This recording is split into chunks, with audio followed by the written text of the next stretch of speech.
তো মা বোনদের একটা সমস্যা হলো, অনেক মা বোনরা জোহরের নামাজটা পড়েন 3টা সাড়ে 3টার দিকে, ম্যাক্সিমাম মা বোনরা এই কাজ করে। কেন? কারণ দুপুরে ওনারা রান্না বাড়া করেন, রান্না বাড়া করতে গিয়ে ওনারা শরীর ঘামায় টামায় যান, তখন শয়তান এসে মাসালা নিয়ে হাজির হয়। শয়তান ওনার মাথায় একটা মাসালা ঢুকায়। কি মাসালা ঢুকায়? বলে, দেখো বোন, তুমি এত কষ্ট করে এতক্ষণ রান্না বাড়া করলা, রান্নাঘরে গেছো, গরমে ঘামায়া স্যাঁতসেঁতা হয়ে গেছো, এই শরীর নিয়ে তুমি আল্লাহর সামনে কেমনে দাঁড়াইবা বলো? তো এবার বোন শয়তানরে জিগায় মনে মনে আর কি, তাহলে কি করতে হবে? এবার শয়তান তার মনে মনে বলে দেয় যে, আরে নামাজ তুমি ঠান্ডা মাথায় ফ্রেশ মোডে পড়বা, হাতের কাজ শেষ করে নাও, রান্না বাড়া শেষ করে নাও, সবারে খাবার টাবার দিয়ে নাও, তুমি বাথরুমে যাও, সুন্দর করে গা ডলে গোসল করো, ফ্রেশ হয়ে আসো, এরপরে 3টা সাড়ে 3টা আসরের নামাজ সুই সুই হয়ে যাবে, এবার তুমি ফ্রেশ মুডে একটু নামাজ পড়ো। কাজটা কি ভালো হইলো না খারাপ হইলো? দেখতে কিন্তু ভালো মনে হচ্ছে, তাই না? যে উনি ফ্রেশ মুডে নামাজ পড়বে। টাইম যদি পার হয়ে যায় তো এই ফ্রেশ মুডের 2 পয়সার কোনো মূল্য। আল্লাহ বলেছেন, ইন্নাস সালাতা কানাত আলাল মুমিনিনা কিতাবাম মাওকুতা, নামাজ ইমানদার জন্য নির্দিষ্ট সময় পড়াটা ফরজ করা হয়েছে। এজন্য মা বোনরা সময় হওয়ার পর দেরি না করে, অনেক মা বোনরা মসজিদে আজানের অপেক্ষা থাকে, বলে মসজিদে পুরুষরা নামাজ না পড়লে মহিলারা বাসায় নামাজ পড়া যাবে না। না ভাই, পুরুষদের উপর ইসলাম এত ঝুলায় রাখে নাই মা বোনদেরকে। আরে মা বোনদেরকে যে পাওয়ার ইসলাম দিয়েছে, পৃথিবীর নারীবাদীদের 14 গোষ্ঠীর জন্মের বউ আগে ইসলাম নারীদেরকে আকাশে তুলে রেখেছে। এরা এগুলো চিন্তাও করতে পারবে না, এত মর্যাদা দিয়েছে।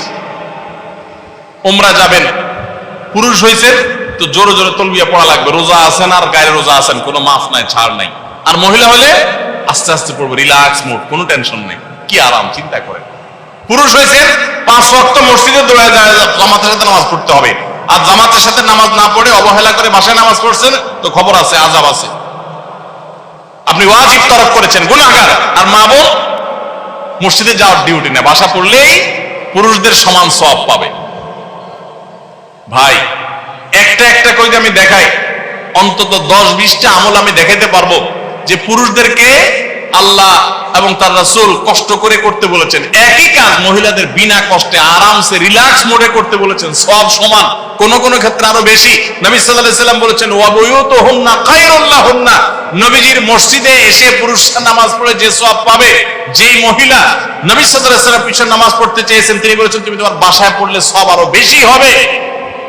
মা বোনদেরকে ইসলাম এত সুযোগ দিয়েছে। তো যাই হোক, এত সুযোগ পাওয়ার পরও অনেক মা বোন তারা হেলায় হারা রমজানের এই আমলটা যদি ধরে রাখতে পারেন, পুরুষরা ওয়াক্ত মতো জামাতের সাথে আর মা বোনরা ওয়াক্ত হয়ে গেলে নিজ জায়গায় দেরি না করে নামাজ পড়ে ফেলেন, ইনশাআল্লাহ আপনার রমজান 30 দিনের হবে না, আপনার রমজান 365 দিনের হবে। সবাই 5 ওয়াক্ত নামাজ ঠিকমতো পড়বো তো ইনশাআল্লাহ? যার 5 ওয়াক্ত নামাজ যত সুন্দর, সে তত আপার ক্লাসের মুসলমান, তার তাকওয়া তত স্ট্রং, তত মজবুত। যার নামাজ যত সুন্দর। নামাজ কিভাবে সুন্দর হয়? ধীরে সুস্থে পড়লে, সময় মতো পড়লে, মনোযোগ নিয়ে পড়লে, খুশুখুজুর সাথে পড়লে, সুন্দর কেরাত দিয়ে পড়লে, শুদ্ধ করে পড়লে, ভালোভাবে পড়লে, আস্তে আস্তে রুকু, আস্তে আস্তে সিজদা, সবকিছুতে গতি ভালো না ভাই। মোবাইল নেটে গতি ভালো, নামাজের মধ্যে গতি ভালো না। নামাজের গতি যত কম হবে, যত স্লো হবে, যত আস্তে আস্তে হবে, যত ধীরে ধীরে হবে, তত নামাজের মর্যাদা আল্লাহর কাছে বেশি হবে। আপনার মসজিদে যে মুসল্লি সবচেয়ে বেশি সময় নিয়ে নামাজ পড়ে, আপনি বুঝবেন এই লোকটা সবচেয়ে আপার ক্লাসের মুসলমান নামাজের ক্ষেত্রে। অন্তত তার অন্য ক্ষেত্রে ত্রুটি থাকলে সে অবশ্যই দোষী হতে পারে, বাট নামাজটা তার সবচেয়ে সুন্দর, কারণ সে নামাজে সবচেয়ে বেশি সময় নিচ্ছে। এই জন্য সময় নিয়ে ধীরে ধীরে সুন্দর করে নামাজ পড়বো তো ইনশাআল্লাহ। রমজানে যারা নামাজ পড়ছেন ভাই, মরণ পর্যন্ত নামাজ পড়বেন। আপনারা কোরআনের একটা আয়াত শুনেছেন, জাহান্নামীদেরকে যখন জাহান্নামে নিক্ষেপ করা হবে, জাহান্নামীদের সাথে জান্নাতীদের কনভারসেশন হবে, কথোপকথন হবে। জাহান্নামীদেরকে জিজ্ঞাসা করা হবে, মা সালাকাকুম ফি সাকার,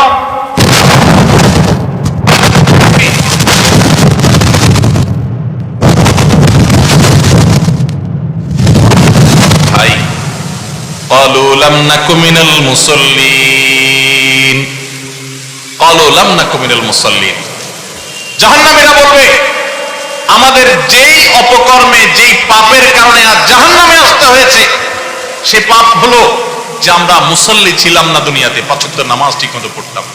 ভাইরে, যা করেন না করেন, সবকিছুর আগে 5 ওয়াক্ত নামাজটা ঠিক করেন। ইমানদারের জীবন যাবে, নামাজ যেতে পারে না ভাই, কোনো অবস্থাতে না, কোনো অবস্থাতে না। নামাজ ত্যাগ করার কোনো সুযোগ নেই। নামাজ এমন ইবাদত, দেখেন